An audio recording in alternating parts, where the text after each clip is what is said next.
இந்த உலக வாழ்க்கை சிரமங்களோடு தான் பயணப்பட வேண்டும். சிரமம் இல்லாமல் துன்யா இல்லை. துன்யா சிரமங்களின் கூடாரம். அவரவர் தகுதிக்கேற்பவும் துறைகளுக்கேற்பவும் நிலைகளுக்கேற்பவும் சிரமங்கள் கூடலாம் குறையலாம். ஒரே வழி, பாதை சரியாக பயணிக்க வேண்டுமானால் எல்லாம் வல்ல அந்த இறைவனை நோக்கிய நகர்வும் பயணமும் இருந்தால் வென்று விடலாம்.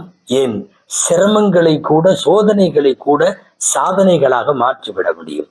ஏதாவது ஒரு பொறுப்பை யாரிடத்திலாவது ஒப்படைத்து விட்டால் நாம் கொஞ்சம் நிம்மதியாக இருக்கலாம் அல்லவா?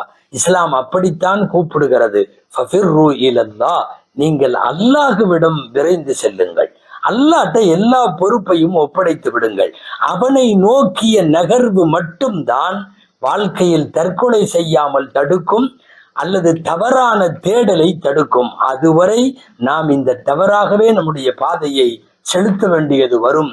எல்லாம் வல்ல அல்லாஹ் காப்பாற்ற வேண்டும். அல்லாஹ்விடத்திலே துஆ செய்வோம்.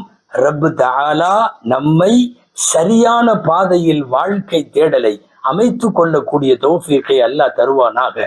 பணத்திற்கும் புகழுக்கும் இன்ன பிற உலகத்தினுடைய ஆடம்பரங்களுக்கும் பின்னாலே அதுதான் வாழ்க்கை என்று தவறான புரியுதலோடு பயணிப்பதை விட்டுவிட்டு உண்மையான இறைவனை நோக்கிய நகர்வு மட்டும்தான் இந்த உலகத்தையும் மறுமையையும் வெல்லுவதற்கு வழி என்கிற ஒரு அற்புதமான சிந்தனையை அல்லாஹ் நமக்கு தருவானாக. வாழ்க்கையை அர்த்தம் உள்ளதாக்கி ஆன்மீக தேடலோடு நம்முடைய வாழ்க்கை பயணத்தை எல்லாம் வல்ல அல்லாஹ் அமைத்து தந்து அதற்கான ஆவணங்களை இறைவனே ஏற்படுத்தி தருவானாக. ஆமீன். வாஹிரு தஅவானா அனில் ஹம்துலில்லாஹி ரப்பில் ஆலமீன்.